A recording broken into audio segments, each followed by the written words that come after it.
अस्सलाम वालेकुम। आज हम लोग जो सी प्रोग्राम का चैप्टर नंबर 2 स्टार्ट किया हुआ था हम लोगों ने उसमें कल मेमोरी कॉन्सेप्ट तक पढ़ लिया था और इसमें हम लोगों ने बेसिक स्ट्रक्चर पढ़ा था अपने सी का, और इसके अंदर हम लोग लॉजिक किस तरह से लगाते हैं हम लोगों ने वो समझा, है ना। तो आज हम लोग स्टार्ट करते हैं नेक्स्ट से। तो मैं आप लोगों को फिर से बताते जाऊं कि हम लोगों ने जो बुक फॉलो करनी है, जिस बुक से हम लोग कर रहे हैं, वो यहाँ से हम लोग कंसेप्ट ले रहे हैं, हाउ टू प्रोग्राम सी। और ये डिटेल की बुक है जिसका एडिशन है 9। हम लोग चलते हैं अपने चैप्टर नंबर 2 की तरफ, जहाँ से हम लोग कल कर रहे थे। और हम लोगों ने कल किया था इस चैप्टर नंबर 2 का 2.4 तक आई थिंक हम लोगों ने कर लिया था, जिसमें था हम लोगों ने 2 नंबर्स को एडिशन किया था, और नेक्स्ट हम लोगों ने मेमोरी कॉन्सेप्ट पढ़ा था इसका, फिर हम लोगों ने स्कैन एफ और प्रिंट एफ के बारे में पढ़ा था। ठीक है, अब हम लोग नेक्स्ट पढ़ेंगे अरिथमेटिक इन सी। अब ये क्या होता है, यहाँ पर हम लोग रीडिंग स्टार्ट करते हैं। Most C program perform calculation using the following binary arithmetic. अब मैं सबसे पहले बता दूं कि अरिथमेटिक क्या होते हैं, अरिथमेटिक ऑपरेटर्स क्या होते हैं, अरिथमेटिक एक्सप्रेशंस क्या होते हैं, और सी के अंदर इन एक्सप्रेशन को हम किस तरह से पढ़ेंगे। अरिथमेटिक ऑपरेशंस का मतलब होता है कोई ना कोई ऐसे ऑपरेशन जो मैथमेटिकल कैलकुलेशंस को परफॉर्म करते हैं। जैसे यहाँ पर देखें कौन कौन से हैं, एडिशन का है, सब्ट्रैक्शन का है, मल्टीप्लिकेशन का है, डिवीजन का है, रिमाइंडर का है। तो ये ऑपरेटर्स हमें कुछ इस तरह से दिखाई देते हैं। ये हमें 2 नंबर्स को ऐड करने के लिए, ये सब्ट्रैक्ट करने के लिए, ये मल्टीप्लिकेशन के लिए, देन ये डिवीजन एंड ये मॉडुलस के लिए यानी रिमाइंडर्स के लिए। अब जब अलजेब्रिक एक्सप्रेशन होता है तो हम लोग उसको इस तरह से कुछ लिखते हैं, f+7 p-c bm। इसका मतलब क्या होता है कि दोनों आपस में मल्टीप्लाई हो रहे हैं, तो कुछ इस तरह से हम लोग इसको लिखते हैं। लेकिन जब सी के अंदर हम लिखते हैं तो उनके एक्सप्रेशन कुछ इस तरह के होते हैं, f+7 माइनस और प्लस वाले तो सेम इसी तरह रहते हैं, लेकिन जब हम लोग मल्टीप्लीकेशन करते हैं देन क्या होता है कि यहाँ पर हम लोग एक स्टेरिक लगा देते हैं, जिसका मतलब होता है कि ये मल्टीप्लाई हो रहे हैं। उसके बाद जब मॉडुलस लेते हैं तो हम लोग कुछ इस तरह से लिख देते हैं। और ऑब्वियसली जब देखिए हमारे यहाँ पे अगर हम कीबोर्ड की बात करते हैं तो यहाँ पे मल्टीप्लाई के लिए स्टेरिक ही यूज होता है, हमें कोई और चीज प्रोवाइड नहीं की, या क्रॉस जो है कि हम लोग इसको मल्टीप्लाई करें। हम अपने कीबोर्ड से ही अंदाजा लगा सकते हैं कि हमें यहाँ पे स्टेरिक ही गिवन है, दैट्स वाई हमें अपनी प्रोग्रामिंग के लिए स्टेरिक का ही यूज करना पड़ता है। फिर यहाँ पे अगर मॉडुलस लेना हो एक नंबर का दूसरे के साथ तो देन हम लोग ये परसेंटेज का। फिर नेक्स्ट हम लोग देखते हैं, आप लोगों को इस चीज़ की समझ आ गई। यहाँ पे लिखा है the asterisk indicate the multiplication and percentage denote the remainder operators. अब नेक्स्ट हम लोग चलते हैं अपने साइड पे। तो ये सारी वही चीज़ें हैं जो मैंने आप लोगों को अभी एक्सप्लेन कर दी हैं। इनके अंदर ज़्यादा थोड़ा सा डिटेल में लिखा हुआ है, बस यही लिखा हुआ है यहाँ पे कि ये किसके लिए यूज़ होता है और ये किसके लिए नहीं यूज़ होता। उसके बाद सबसे इंपॉर्टेंट बात इनमें आ जाती है rules of the operator precedence. इसकी मतलब प्रायोरिटी क्या है, अब ऑपरेटर्स को किस तरह से यूज करते हैं, क्या कौन सा ऑपरेटर पहले परफॉर्म होगा, कौन सा बाद में। यहाँ पे कुछ रूल्स गिवन है। सबसे पहला है कि अगर हमारे पास पैरेंथेसिस हैं यानी ब्रैकेट्स हैं, तो सबसे पहला स्टेप क्या होता है कि हम लोग अपनी ब्रैकेट्स को सॉल्व करें। ठीक है, यानी सबसे पहले हमारे पास क्या आ जाता है कि अगर हमें ब्रैकेट्स नजर आ रही हैं तो ब्रैकेट के अंदर जो भी एक्सप्रेशन है पहले उसको सॉल्व करें, बाकी सबको बाद में। फिर आ जाता है कि हमारे पास जो स्टेरिक है, डिवीजन है, और हमारे पास जो मॉडुलस है वो इस पैरेंथेसिस के बाद अप्लाई होते हैं। अगर इनके अंदर ये चीज़ें आ रही हैं तो पहले ये इसके अंदर परफॉर्म होंगी, बाकी सारे बाद में होंगी। फिर प्लस और माइनस, अब प्लस और माइनस जो है इन दोनों की जो प्रायोरिटी है ये दोनों सेम होते हैं। ठीक है, अब हमें क्या पता चलेगा कि हमने कौन सी प्रायोरिटी वाला पहले सोल्व करना है। तो देखो जो पहले आएगा हम उसको पहले ही सोल्व करेंगे। फॉर एग्जांपल अगर यहाँ पे प्लस है और यहाँ पे अगर मैं माइनस कर देती हूँ तो यहाँ पे जो लेफ्ट साइड पे जो भी ऑपरेटर आएगा तो मैं पहले उस चीज को सोल्व करूंगी और फिर राइट वाले को बाद में यूज करूंगी। ठीक है, उसके बाद हमारे पास आ जाता है हमारे असाइनमेंट ऑपरेटर, जिसको हम लोग सबसे लास्ट पे एवेलुएट करते हैं।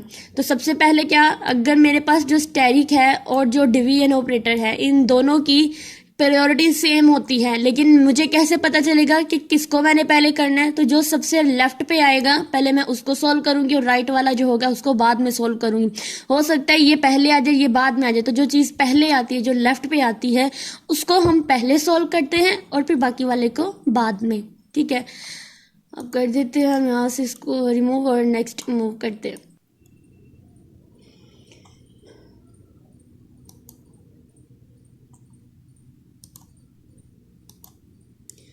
ओके नेक्स्ट जब हम लोग स्टार्ट करते हैं, हम लोगों ने रूल्स को पढ़ लिया। अब next simple algebraic and C expression है, और यहाँ पर हम लोग समझते हैं जो हम लोगों ने रूल्स को अप्लाई किया था, रूल्स को अंडरस्टैंड किया था। यहाँ पर देखते हैं कि वो रूल किस तरह से अप्लाई होते हैं। तो सबसे पहले आप लोग देखो इस इक्वेशन को सामने ले लो। तो देखो जो हमारे पास ये चीज जो है सी प्रोग्रामिंग के अंदर कुछ इस तरह से लिखी जाती है, ठीक है। यानी कि हम लोग जो है सी के अंदर इसको इस तरह से लिखते हैं। अब यहाँ पर ये जो ब्रैकेट वाला है ये पहले सोल्व होगा, यानी सारे एडिशन होंगे, फिर ब्रैकेट सोल्व होगी, उसके बाद हम लोग इसको 5 से डिवाइड करेंगे। जो चीज़ें लेफ्ट मोस्ट पर आती हैं हम लोग पहले उसको करते हैं, और फिर हम लोग जो राइट पर आती हैं उसको सोल्व करते हैं। उसके बाद नेक्स्ट देखिए हम लोग in the C statement parenthesis are required to group addition because division are higher president and addition से हायर रहती हैं, लेकिन हम क्या कर देंगे इसको ब्रैकेट में कर देंगे। उसके बाद देखिए इस चीज को अगर हम लोग इसको ऐसे डायरेक्ट लिख देते हैं, ब्रैकेट्स नहीं लगाते, तो क्या होगा कि हमारे पास जो ई होगा वो इस 5 से डिवाइड होगा, बाकी सारे एडिशन होंगे, तो ये इनकरेक्ट हो जाएगा, ठीक है। वो इनकरेक्टली इस फॉर्म में आ जाएगा। इसलिए बेहतर होगा कि हम लोग ये एडिशन का जो ग्रुप ऑफ एडिशन है इन सबको हम लोग पैरेंथेसिस के अंदर लिखते हैं। नेक्स्ट आ रहा है the following expression is the equation of the straight line algebraic y is equal to mx plus b। अब ये चीजें हैं, ये एल्जेब्रा में है, और जब हम लोग इसको उसके अंदर सी के अंदर लिखते हैं तो वो कुछ इस तरह से आता है। क्या डिफरेंस रहेगा कि यहाँ पे जो मल्टीप्लाई हो रहा है मैक्स के साथ, तो इसकी जगह हम लोग स्टेरिक लगा देंगे तो हमें पता चलेगा कि ये मल्टीप्लाई हो रहे हैं। अगर हम लोग जो हमने ऊपर रूल्स पढ़े थे उनको देखें, तो सबसे पहले हमने पढ़ा कि जो राइट साइड पे होता है, लेफ्ट साइड पे होता है, उसको हम पहले सोल्व करते हैं। तो यहाँ पर क्या है, स्टेरिक है, तो हम पहले स्टेरिक को सोल्व करेंगे, उसके बाद इसके अंदर प्लस करेंगे। और वैसे भी स्टेरिक की जो पेरियोडिटी होती है वो प्लस से ज्यादा होती है, तो जिसकी पेरियोडिटी हाई होती है उसको हम लोग पहले सोल्व करते हैं।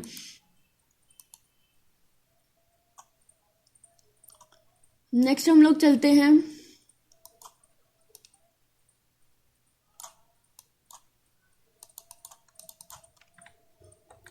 अब नेक्स्ट देखें, यहाँ पर हमें एक इक्वेशन गिवन है ये वाली। अब इस इक्वेशन को सॉल्व कैसे करेंगे कि हम लोग जो है इनके अंदर देखो P और R की क्या हो रहे हैं, ये आपस में हो रहे हैं मल्टीप्लाई, तो इनके दरम्यान हम क्या लगाएंगे, मल्टीप्लाई का साइन लगा देंगे। और मोड है, इसका मतलब क्या होगा, हम यहाँ पे मोडलेस ऑपरेटर लगाएंगे जो कि है परसेंटेज का, फिर प्लस होगा, फिर इनको हम लोग डिवाइड करेंगे और फिर माइनस कर देंगे, ठीक है। फिर प्रेसिडेंस का लिहाज रखते हुए हम लोग इनको सॉल्व कर देंगे। अब हम लोग नेक्स्ट चलते हैं, और हर चीज में उन्होंने यही बताई हुई है, प्रायोरिटीज का ही बताया हुआ है।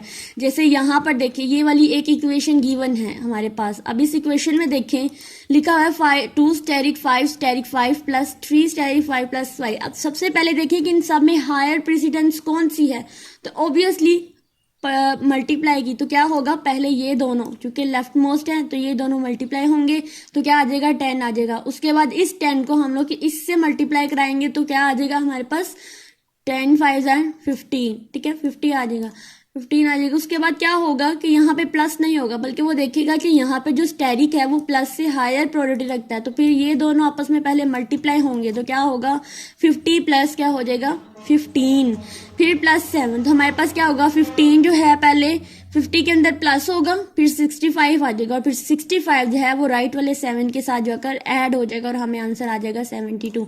यानी हमारे ये बैकएंड पे कुछ इस तरह से प्रायोरिटीज का लिहाज रखते हुए जो है हमारी प्रोग्रामिंग होती है। उसके बाद हम लोग चलते हैं नेक्स्ट अपने 2.6 की तरफ, decision making equation and the relational operators. अब यहाँ पे executable statement either perform action like calculation input and output. अब डिसीजन मेकिंग का क्या मतलब होता है, डिसीजन मतलब कोई ना कोई डिसीजन लेना, कोई ना कोई कंडीशंस का यूज करना। इसके अंदर मोस्टली हम लोग जो है वो अपने रिलेशनल या फिर लॉजिकल ऑपरेटर्स का यूज करते हैं। रिलेशनल ऑपरेटर्स कौन कौन से होते हैं, अब अच्छा सबसे पहले तो डिसीजन मेकिंग में हमने बात की कि कंडीशंस का यूज किया जाता है। तो कंडीशन क्या होती है, कोई ना कोई एक्सप्रेशन होता है जो या तो ट्रू हो सकती है या फॉल्स हो सकती है। ट्रू किस केस में होगी, जब हमारे पास हमारी कंडीशन के अकॉर्डिंग हमारी जो भी फुलफिल हो रही होंगी, हमारी रिक्वायरमेंट्स फुलफिल हो रही होंगी, तब वो हमें ट्रू शो कराएगा, अदरवाइज क्या होगा फॉल्स हो जाएगा। तो इसके लिए हम लोग यूज करते हैं कुछ कंडीशंस मेकिंग या डिसीजन मेकिंग स्टेटमेंट्स को, जो कि होती हैं इफ स्टेटमेंट होती हैं, इफ एल्स इफ होती हैं, फिर इफ एल्स इफ यानी इस तरह की हमारे पास जो भी कंडीशनल स्टेटमेंट्स आती हैं वो यूज़ करते हैं। और इनके अंदर जो ऑपरेटर्स हम लोग यूज़ करते हैं वो इक्वालिटी ऑपरेटर्स आ जाते हैं और रिलेशनल ऑपरेटर्स आते हैं। अब रिलेशनल ऑपरेटर्स के नाम से ही ज़ाहिर है कोई ना कोई रिलेशन क्रिएट कर रहे होते हैं, ठीक है। तो नेक्स्ट हम लोग देखें, यहाँ पे हमें रिलेशनल ऑपरेटर्स गिवन है, जैसे ये है greater than, less than, greater than and equal, greater than, less than equal. फिर इक्वालिटी ऑपरेटर्स आते हैं जिसमें इक्वल्स और नॉट इक्वल आते हैं। लेकिन सी के अंदर हम लोग कैसे यूज़ करते हैं, ये जैसे ग्रेटर देन लेस देन तो सेम रहेंगे, लेकिन जहाँ पे ग्रेटर देन और इक्वल आ जाएगा वहाँ पे हम लोग ग्रेटर देन और साथ में इक्वल का साइन लगाएंगे। फिर लेस देन इक्वल आएगा तो यहाँ पे लेस देन और इक्वल का साइन लगाएंगे। और जब हमने इनको दो वेरिएबल्स के दरमियान में या दो ऑपरेंड्स के दरमियान में इवेलुएट करना हो तो हम लोग इनको कुछ इस तरह से, हमें जहाँ यहाँ पे शो हो रहा है इस तरह से हम लोग इवेलुएट करते हैं। यानी ये चीज़ शो करा रही है कि x is greater than y, x is less than y, x greater than n equal to y and x is less than और इक्वल टू y, ठीक है। यानी या तो x जो है वो y से लेस देन है या इक्वल होना चाहिए। इक्वालिटी ऑपरेटर्स में जब हम लोग c के अंदर लगाते हैं तो यहाँ पे अलजेब्रिक में तो सिंपल एक इक्वल का साइन होता है, लेकिन यहाँ पे जब हम लोग रिलेशन ऑपरेटर सी के अंदर आते हैं तो वहाँ पे डबल इक्वल का मतलब होता है एक इक्वल माना जाता है। और नॉट इक्वल के लिए हम लोग साथ में ये एक्सक्लेमेशन मार्क और इस चीज़ को लगाते हैं और इसको एक्सप्रेशन के अंदर इस तरह से हम लोग एवेलुएट करते हैं, ठीक है। मुझे पूरी उम्मीद है आप लोगों को समझ आ रही होगी। तो नेक्स्ट हमारे पास चलते हैं।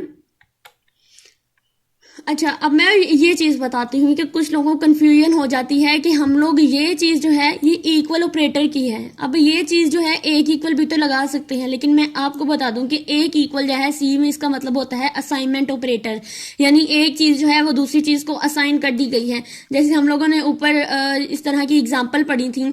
अब इसके अंदर देखो ये इक्वल है, ये असाइन कर रहा है वाई को, हम लोगों ने ये सारी एक्सप्रेशन या सारे स्टेटमेंट जो है वो असाइन कर दिया हुआ है। लेकिन इक्वालिटी के लिए हम लोग डबल इक्वल का यूज करते हैं। अब यहाँ पे इफ स्टेटमेंट्स को हम लोगों ने डिमॉन्स्ट्रेट करना है, यानी इसको हम लोगों ने कंपेयर करना है दो नंबर्स को एक दूसरे के साथ। तो यहाँ पर टोटल 6 इफ स्टेटमेंट्स का यूज़ किया गया है और इसमें हम लोगों ने कंडीशनल या रिलेशनल ऑपरेटर्स का यूज़ किया है। सबसे पहले वो कहता है कि इंट मेन वर्ड, यानी आप लोगों ने एक मेन फंक्शन लेना है और उस पहले आप लोगों ने एक स्ट्रक्चर बनाना है, उसके अंदर आप लोगों ने ये कंडीशंस को एवेलुएट करना है। तो हम लोग इसको कोड करके देखते हैं, फिर हम लोग अपने प्रोग्राम को